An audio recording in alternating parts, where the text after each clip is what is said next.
Thank you, Murthy. To be assist all the time. However, let me tell you that I want you all to prepare at the very outset that we are not here. Let me request our chairman, Sridhar, to take over. And a few words about Sridhar. Sridhar, who loves to be called Sri and signs off as Sri, has been in the talent acquisition domain, just 20 people, single branch organization, to over 300 people with 10 branches across, and they also have operations outside the country. What I gave to you. And believe me, this hasn't helped me get another job in the last 20 years. So you know how good this profile is. I have all my colleagues here. Please believe. Don't tell anybody that is not true. Right? Okay. At the outset, may I thank Dr.JP and Mr. Pandirajan for being amongst us despite their busy schedule. I have heard Dr. Jayaprakash in a couple of occasions, and once I was proud to say I was a panelist, and he had 80% data and I had 20% non-content, and that's how the panel meeting was happened. And therefore I decided that this time we must get extremely social conscious, and he could make a huge difference. It's another matter that I am part of his constituency. I vote for him, though I do say it in public. And I have requested a lot of help from him, but that's no reason why I brought him here today. He represents a larger constituency, and I think he does make a difference. Pandirajan is a very close friend for many years, knowing him from 1996, though I came into recruitment in 94. To the ministry over a period of time. He is also the chairman of the staffing federation. Globally, the staffing, the temp staffing as they call, is one of the largest employers. Only until that he is also an MLA, like Dr. Jayaprakash Narayan. And that will talk a lot about him, his social consciousness. So thank you, both of you, to be here today. And with two political leaders amongst us, and I think I must politicize something else. Right? So let's put the next slide. What's common between potatoes, onions, and talent?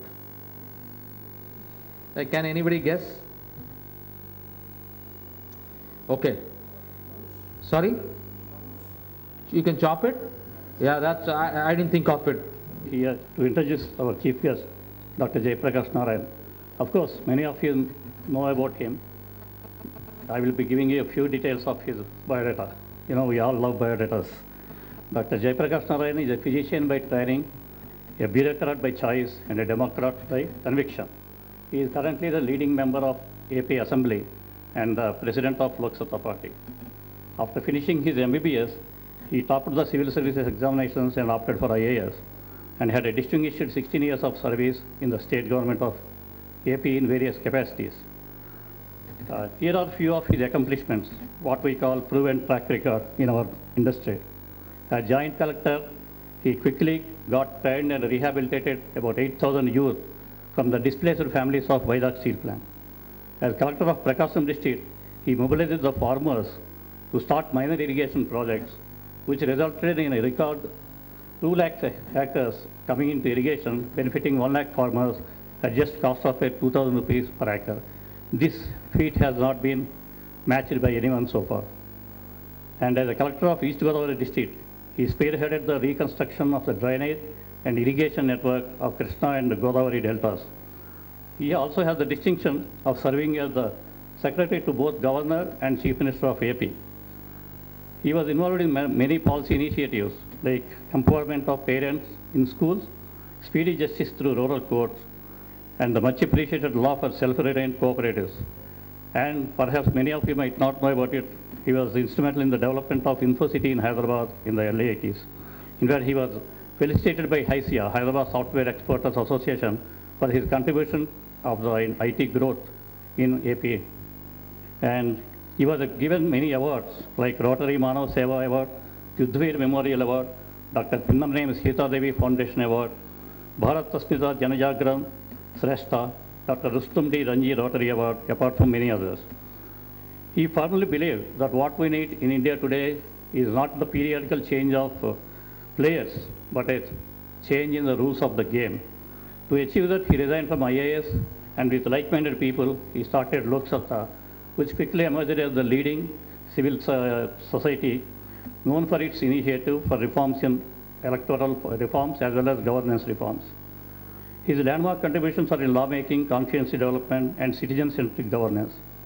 After he was elected as MLA from Kukatpalli constituency, a website called kukatpallinow.com has been launched. It's the first of its kind in India, where his performance is being monitored and assessed by the people. All the projects he has undertaken, the funds allotted, the status of the work, anybody can see. It's 24/7 assessment. That is the theme of today's conference. And he spent 16 years in the civil service and 16 years in the public service.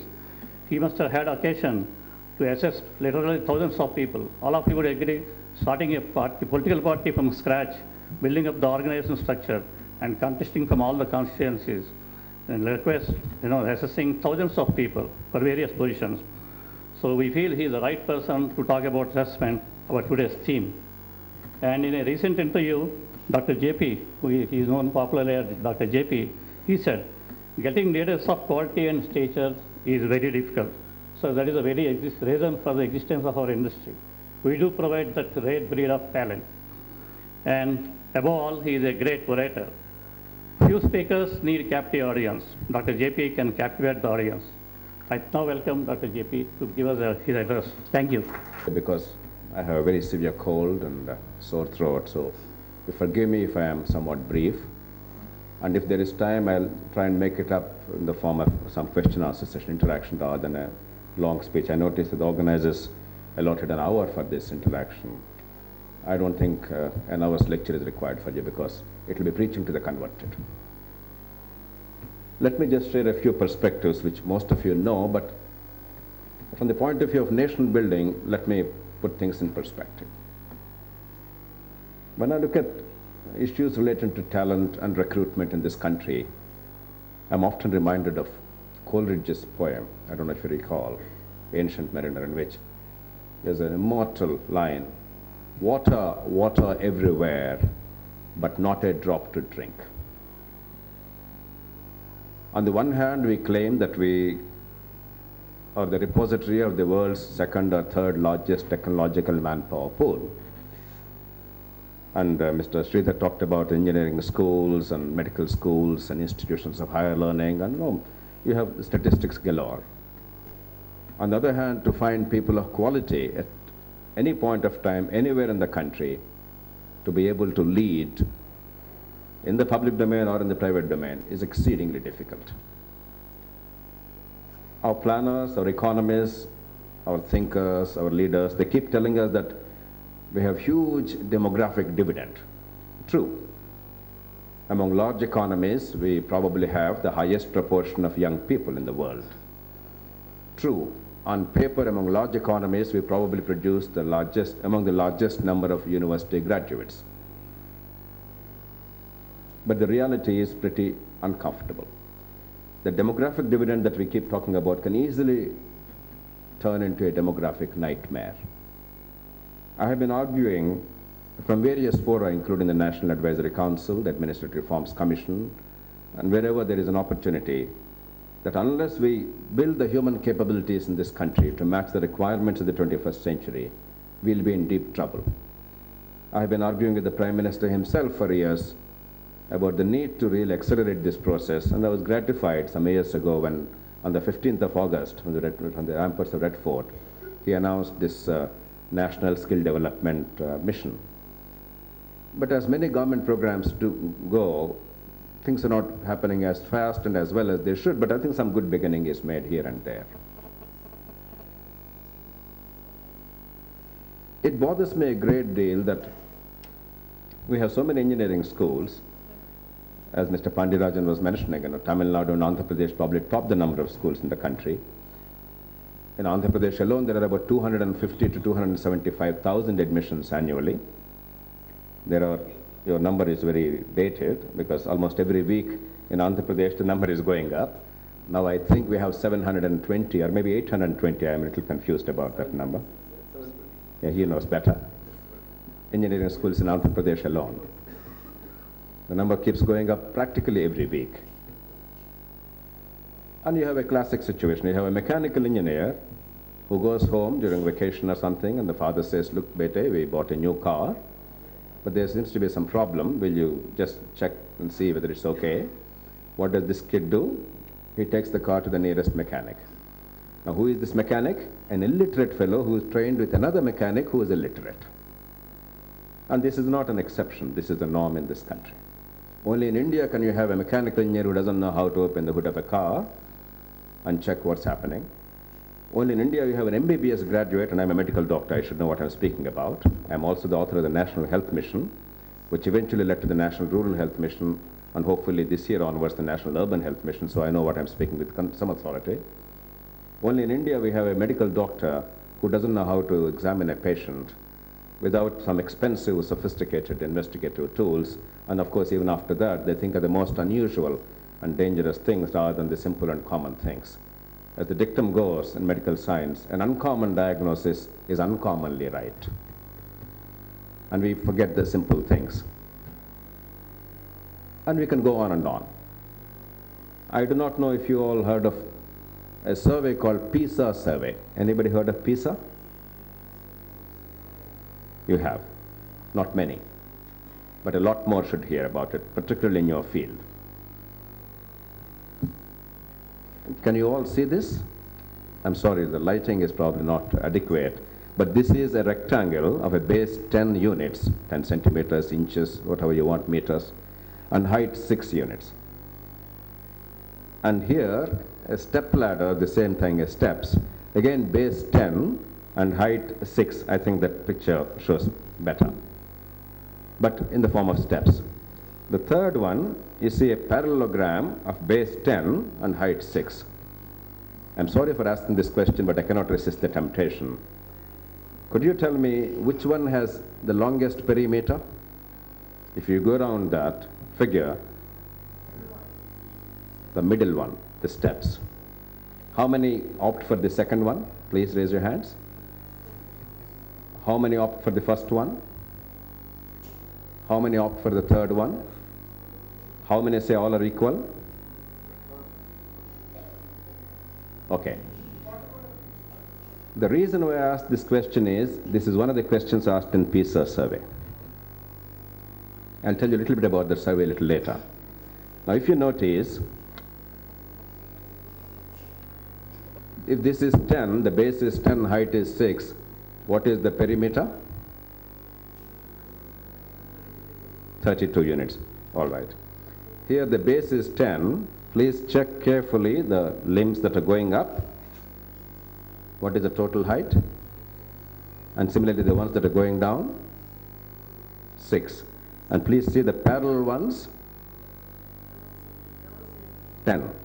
So perimeter is 32.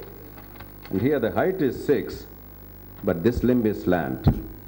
If the height is 6, this limb has to be shorter or longer than the height? Longer than the height, therefore the perimeter is longer. This is one of the questions asked in the PISA survey. The PISA survey is for 15-year-olds to check the educational outcomes, to measure the educational outcomes. It was earlier a survey for the developed rich countries, the OECD countries, 23 or 24 countries. For the first time in the last survey, many emerging economies, including India, were included. 74 countries and entities were included. Could anybody guess India's rank? I've been talking a lot about it, at least now that's now slowly percolating down. Our perception, our self-image is that we are up there. The reality is we are second from bottom, as the gentleman said. We are 73rd in the world. We are lucky that there is a country called Kyrgyzstan. That country also was surveyed, you know, the Central Asian Republic, formerly part of the Soviet Union, one of the 5 Asian republics that broke up from the Soviet Union. Because Kyrgyzstan occupied the 74th position, therefore India escaped marginally, very narrowly, the ignominy of being the last country. Do you know which country is number 1? In a global survey, including United States, Japan, Germany, France, Italy, Canada, Australia, and so on and so forth? China. China is number one. This is particularly important because it's not necessary to spend a whole lot of money to improve the quality of outcomes. It takes a lot of sense, it takes a lot of vision, it takes a lot of purpose, all of which are singularly lacking in our country. Now, once you have school education of this quality, and believe me, Mr. Pandirajan has gone to all kinds of higher education, all of you have gone to all kinds of higher education. I went to medical school and did lots of things subsequently. But you're more or less formed at the age of 15 at school. After that, you simply acquire a few more pieces of information. If at 15 you are incapable of applying your knowledge, applying common sense, and making something of it, then you probably cannot do much later on. I may be oversimplifying things, but I'm not entirely wrong. On that terrible base, if we think that we can build talent overnight, we're mistaken. What you do is, you make do with the available talent, you try and recruit some of the better fellows for your clients.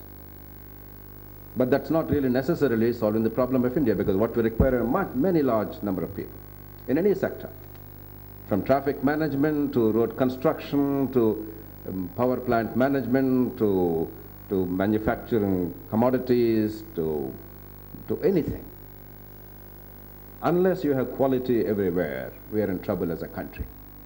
What we are now doing is try and do what we can to recruit some of the better fellows. That simply will not do beyond a point, unless the pool is expanded. The problem is not with recruitment in schools, enrollment in schools. The Education Act talks about enrollment. And in India, we have a fancy notion. You have a problem, you talk grandly about it, you have a constitutional amendment, you have a law, and I should know because I probably am the author of more laws than any individual in this country has been. I brought about at least 19 big changes in India, including constitutional amendments. No other Indian has that credit without being a member of parliament. So I know what I'm talking about. So you talk about a law, some fancy institutions, and some grandiose pronouncements, but nothing happens. The Right to Education Act is one example. Enrollment has increased, but to what end? Nobody bothers even to measure the outcomes. Even today's newspapers had one survey called Annual Status of Education Survey, if you're aware. The first survey results were released by me and Montek Singh Ahluwalia together in Delhi. This was a survey by my friend Madhav Chavan of Pratham. This year, this must be the 7th survey or 8th survey. I think we released it in 2005 or 2006. I don't recall the exact year. This must be the 7th or 8th survey. We have a huge problem in human resource development. It's not because Indian people are duds. We are as intelligent as any other race. Probably we are a little more intelligent than most others, and that's not a very good thing. What's important is not greater intelligence. What's important is how do you really harness this intelligence for productive purposes for the society, for industry, for the public domain, for private sector, for a variety of goods and services in the country. What it means is not only knowledge but also application. And this PISA survey amply demonstrates it. What it means is that if any kind of knowledge is devoid of common sense, no matter how many fancy degrees you have, it will not take us far as a country, as an enterprise, as an organization, as a public or private system. But what it also means is that we must understand the distinction between money and wealth. The chair was telling me about the discussion that you have slated in the afternoon about the stakeholders versus equity holders, the shareholders. And how do you really reconcile this sometimes seemingly conflict interest between the shareholders and stakeholders? Some of the problem is because we have for long ignored the distinction between money and wealth.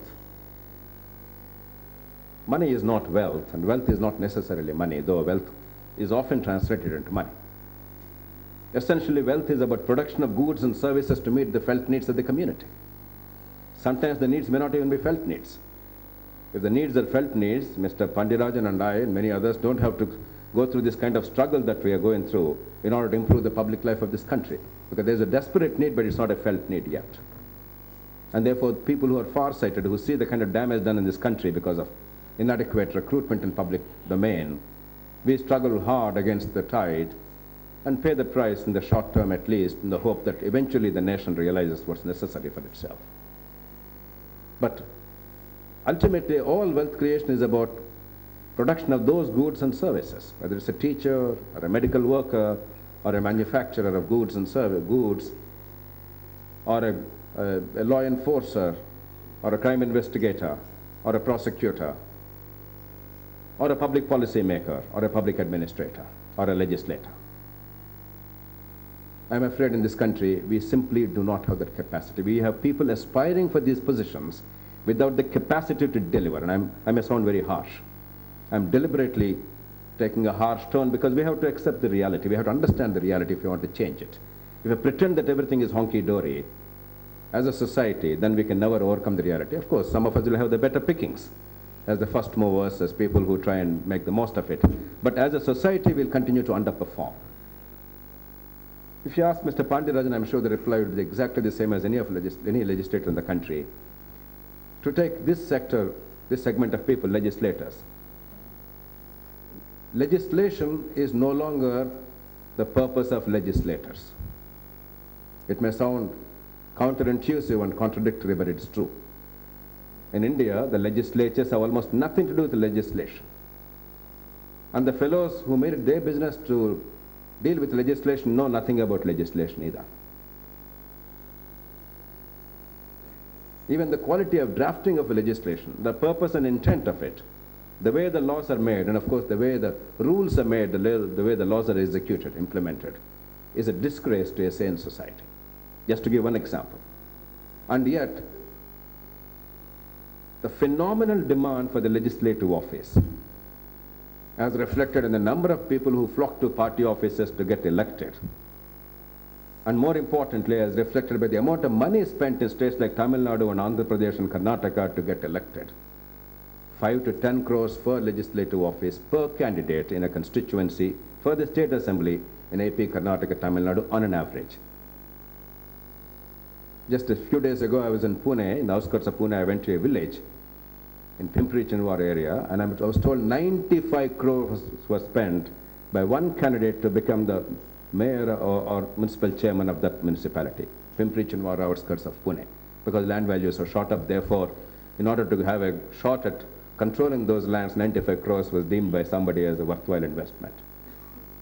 But even in Andhra Pradesh, I have known cases where 80 crores was spent in a by-election by 3 candidates. In Ongole, for instance, I will name names also. What for? To be a legislator for a year and a half. The person elected did not yet open his mouth in the legislature, and probably will never. And we don't even know if this legislature will continue. You all know the newspapers, you read newspapers and TV. It may well be that next month there's no legislature in Andhra Pradesh. And yet, 80 crores was spent for one piddly legislative office in one state in Andhra Pradesh. So the demand is shooting up, but the ability to really fulfill the requirements is way below. It may not be as bad in other sectors. Politics may be an exception, but it's not a whole lot of exception. It really reflects the reality of this country.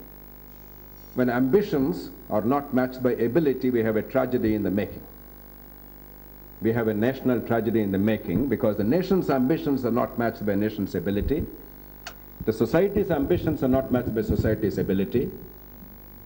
Organizations' ambitions are not matched by organizations' ability. Individuals' ambitions are not matched by individuals' ability. We have a tragedy in the making. We may use all fancy gadgets and talk about the fantastic growth we're capable of, but it's not arithmetic. It's more chemistry. Have we got all the ingredients right to make this happen? That is the challenge of this country. The bad news is we simply are nowhere near that. But the good news is this is not an intractable problem because the demand side is very strong. If you know how to design the right kind of incentives, we can make a radical difference. But we have forgotten that. We just want the easy pickings in the short term, each of us, as individuals and as a nation. We don't want to do what it takes to really build talent, to nurture it, to protect it, to preserve it, to enhance it, to encourage it, to incentivize it, and to get the most benefit from it. And that is the challenge of India. You may say, why are you bothering us with the large problem of India? We have our own enterprises, we have to make good, we have our shareholders and stakeholders, we have to do what we have to, yes. But we have to do more.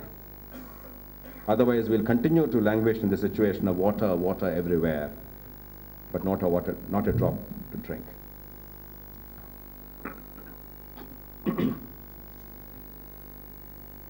And then the ethical perspective. In a situation where the demand outstrips supply,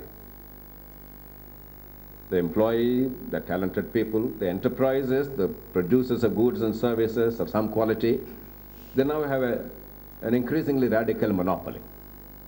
Though on paper it's all a nice competitive environment, in reality most of them exercise a significant monopoly. It's very tempting to use that monopoly for private gain at the cost of public good. But there are two challenges. A, we have increasingly globally competitive world. You cannot insulate ourselves for long. A small enterprise in Hyderabad city which is getting very little power supply and therefore is not able to produce goods on time or of quality or at the appropriate price will simply find itself marginalized in no time because China and other countries are simply forging ahead. They're not going to wait and say, look, let India sort out its problems. It's a dog-eat-dog world. It's a very highly competitive world. Now you cannot put the genie back. B, even in sectors where there's no competition, ultimately we'll find ourselves hopelessly inadequate to meet the rising aspirations of our people. It's not always that competition alone should work, at least a sense of the future must work. And therefore, ethics is important not because it's a moral imperative, but because you cannot sustain yourself unless public good also is promoted. No matter how wealthy you are, no matter how well you think you're protected from the vagaries of society, you're ultimately affected by this common fate, this sense of common fate. You may be very wealthy like Mukesh Ambani, who built $1 billion mansion. I don't understand that madness. I haven't heard of any other human being on earth who did that, because there were many billionaires in the world throughout history. None of them thought of building $1 billion mansion. But anyway, let that pass. And doesn't live there, apparently. So insanity in the extreme. So forget it. Even if you live in a mansion like that, the mosquito that bites the urchin in the neighborhood is not going to stop at the gate and say, hey, this is Mukesh Ambani's mansion. Because the mosquito does not respect rank or status or privilege or money or wealth or position or power. The mosquito does not say, these are all the Recruiters Association chief executives, this is Mr. Pandya-Rajan, who is such an eminent man, I should not enter the home, because mosquitoes are truly socialist. Mosquito has only one dharma, to bite a human being, to feed itself if it's a female mosquito, and then to breed the progeny. It has no other purpose. If a mosquito does its job well, do we do our job well of protecting ourselves from the mosquitoes? Because otherwise we'll get the dengue virus. You all must have heard of Yash Chopra. He died of dengue fever, I'm sure you know. Not for want of money or lovely mansions or prestige. He had everything, but that didn't protect him. And I can cite many examples. There was a DIG of police, and he went to a tribal area in Orissa some years ago. After 3-4 days visit, he came back, he and his driver, chauffeur. Both of them had massive fever with chills and rigor.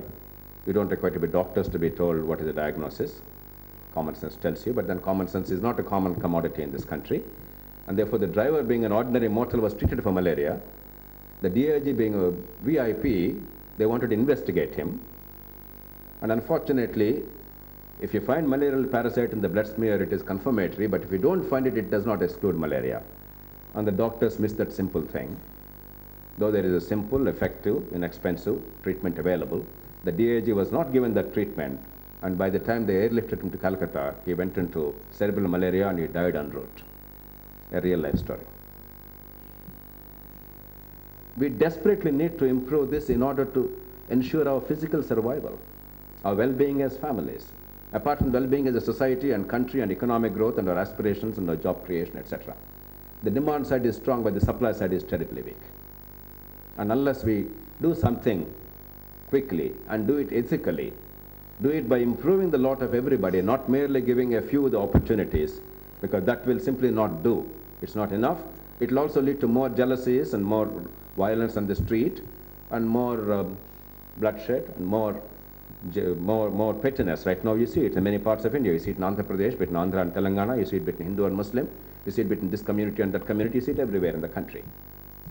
Because we are a very diverse society. It's very easy to arouse these primordial loyalties and animosities and make somebody, the other, the cause of our problems, not our own inadequacies or the lack of opportunities. It's very easy for us to turn brother against brother, to create a warfare in this country, and to make political capital out of that at the cost of the country. So the challenge is much greater than mere recruitment for companies today. This is just a subset of the larger picture. This only is a symptom of the bigger malaise.